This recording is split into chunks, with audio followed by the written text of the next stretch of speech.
So it's time to announce the winner of my September 2018 Equinox Challenge, which was to demonstrate with a physical model why an equatorial mount in Sydney, Australia could not track the sun with a single axis, and also to demonstrate that the equinox sun angles cannot work on a flat Earth. So there was a total of 8 entries received, and each of them satisfied the requirements of the contest nicely. To make the contest as fair as possible, we had 3 independent judges, Sean Hawkins, Critical Think and Wade's Underworld, who scored each of the contest entries out of 10, and then by adding the scores from each of the 3 judges, the winner was selected. So a big thank you to each of the judges for volunteering your time to select a winner of this challenge.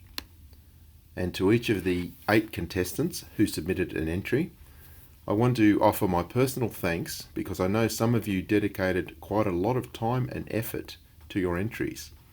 And for that reason, I'm going to award everybody who submitted an entry a $100 Amazon gift voucher. Now let's take a look at the winner of the P1000. And the winner of the contest is Delboy 1967, a fellow Australian who produced an excellent physical model demonstrating the equinox sun angles don't work and also the operation of an equatorial mount. This is the equatorial mount he produced for the challenge, showing very clearly why it cannot track a sun moving in a circle above a flat Earth using a single axis of rotation, and I'll play his video fully shortly. So congratulations Delboy for winning the September 2018 Equinox Challenge. You now have a choice between the Nikon P1000 or a cash equivalent prize. Just let me know what you prefer and I'll get that off to you as soon as possible. And here are the scores from each of the 3 judges and the totals. So once again, thank you for participating in the contest. I appreciated each and every entry received. If you contact me by email, which is provided in the description below, I will arrange those Amazon gift vouchers for you. So now let's watch the winning entry.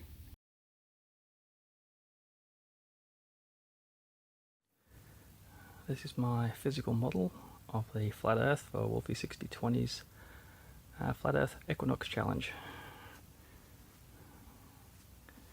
The overall diameter is 2,400 mm with a radius of 1,200 millimeters.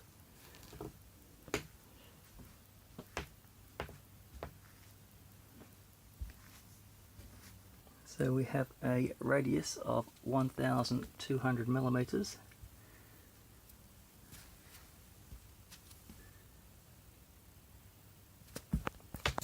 And each 100 millimeters is equivalent to 15 degrees latitude, and every 10 millimeters is equivalent to 1.5 degrees latitude. Because of the scale of the radius of 1,200 millimeters, the flat Earth sun for this model, I'm working on say a 40-mile diameter sun at 3,000 miles high. That would put the flat Earth scaled sun at about 3.84 millimeters. This halogen glow is about 10-12 millimeters, so it's too big. But we can scale the height, and the scaled height will be 290 millimeters based on the scale. So we have the right height based on 3,000 miles above this flat Earth.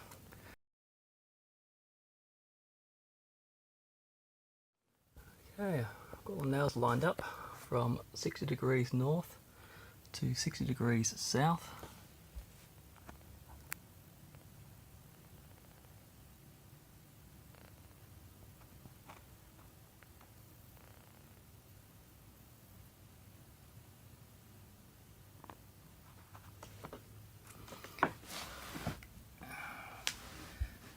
And I've also marked some little dots on the actual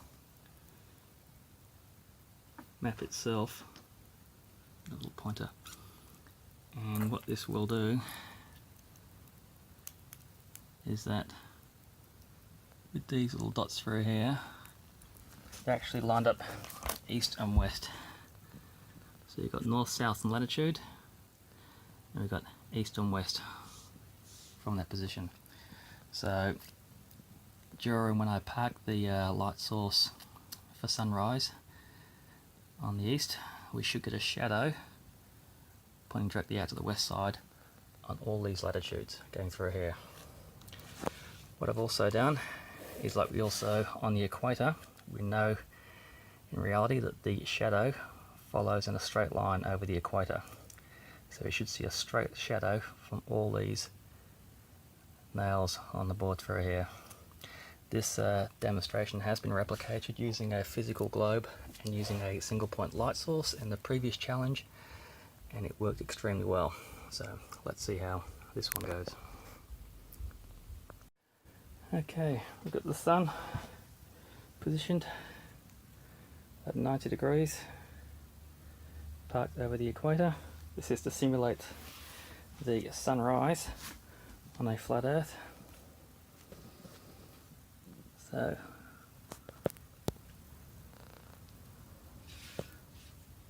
all these, the sun shadow should be following that dotted line.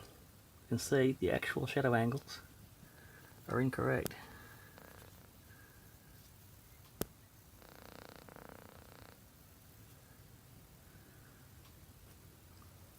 Here's all the shadow angles on the equator.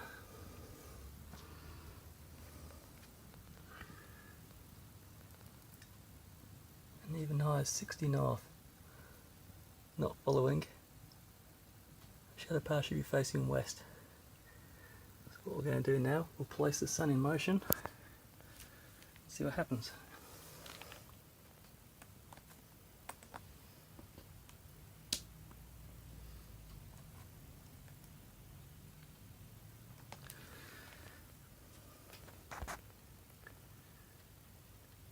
Sun approaching over the equator. Finally we get the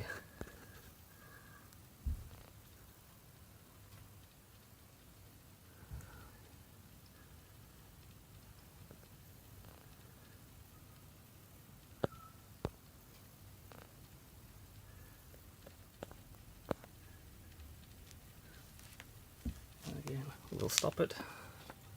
It gets over to simulate sunset.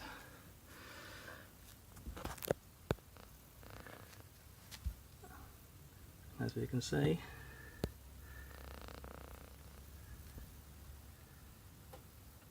all the shadow angles are completely wrong.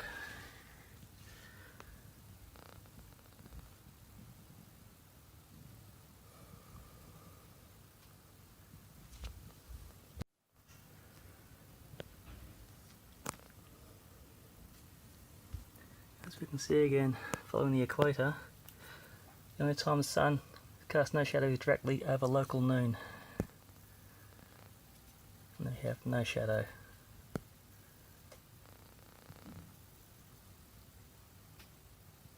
But once it passes, shadow angles become completely wrong. It should be following a straight path. Like I said, this has been simulated on a physical globe using a single point light source, and it worked very well.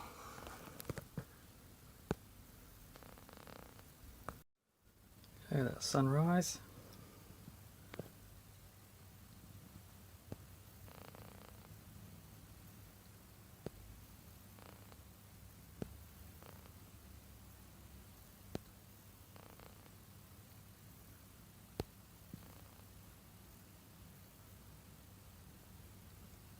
Over noon.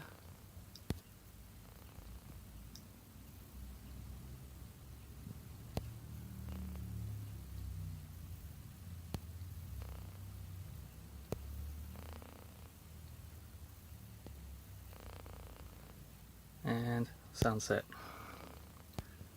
Okay, what I'm showing you here, that if you're in Sydney, roughly 34 south, when looking due east, which I've marked parallel 90 degrees off there, due east with these markers, you should be watching the sunrise due east. So we're going to simulate that on the flat earth. Okay, we're now looking due east from Sydney, lined up with these two nails. The flat earth sun is not approaching sunrise just yet. Comes around, it's approaching sunrise right about now. And that's where it is. That's sunrise. The sun should be coming up for here.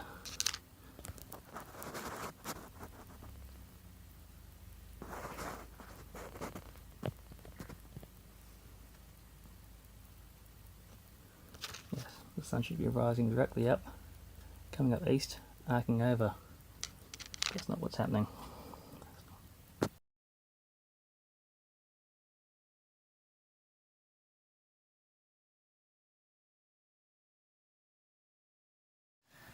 Just one quick thing about this mount. Because of the size of the mount, I have it positioned over Australia, indicated by these marks here, directly over Sydney. But you can see the scope's quite offset. But it still won't change the angle that when the scope actually tracks through the sky, it's still going to go through on the same arc. So I've positioned it over Australia. If we were to reposition the scope, so it's actually sitting over Sydney, so there for example, it's still going to give you the same arc, it just means it's going to be set back a bit more. Right now, positioned where it was, this should give us the same arc coming right the way up there in the demonstration.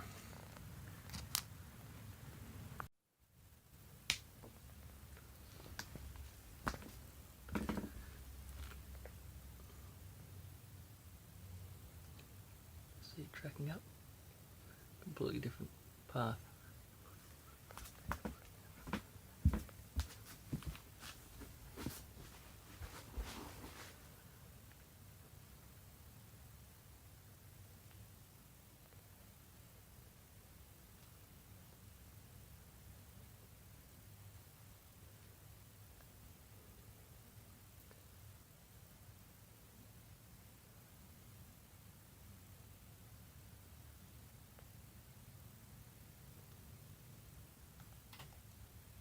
Hold it there.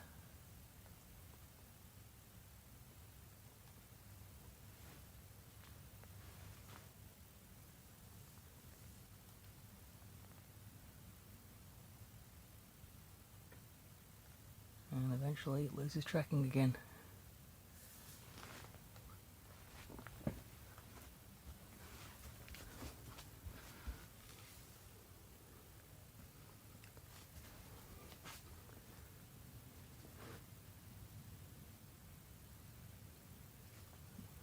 You're on a completely different path.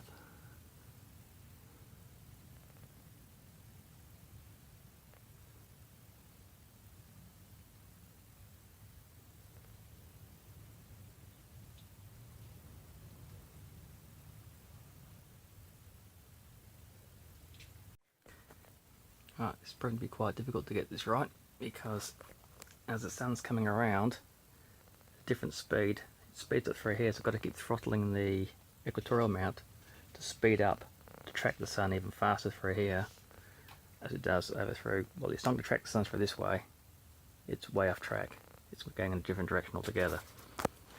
But we're going to try it one more time, and I think that should do it. Okay, this time I've got the EQ mount placed roughly over where Sydney is. You can see by these dotted lines through here. That's facing, looking due east and due west. There's a straight edge to point. Well, you can see the laser pointer on the end page there, where it's starting out. This is just briefly,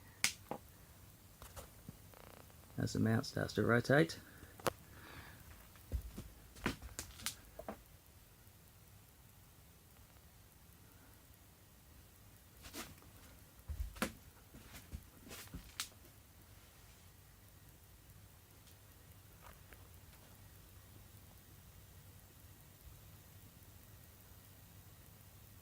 couple of those are there.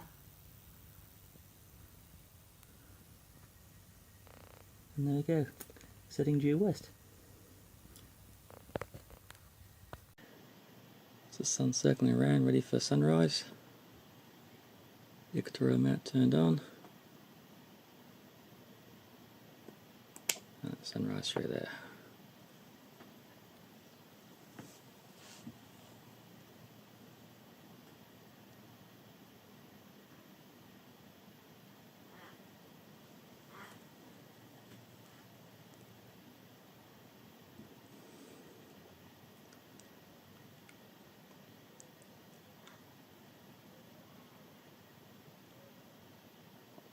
I have to adjust the speed of the Equatorial mount just a little bit, just to make sure that we get the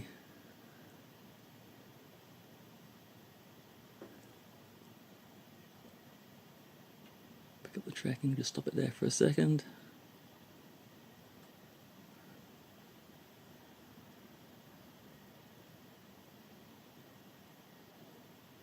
So it tracks it, and then loses tracking.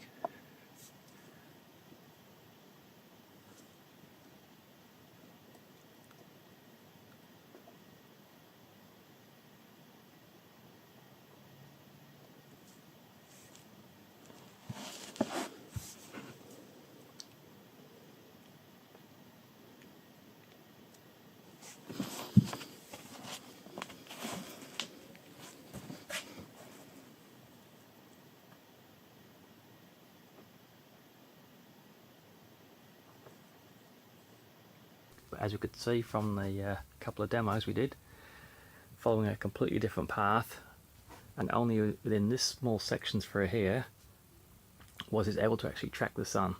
Once the sun's passing its arc through on the flat earth, using 1 axis of rotation, the Equatorial mount just kept on tracking all the way down to sunset.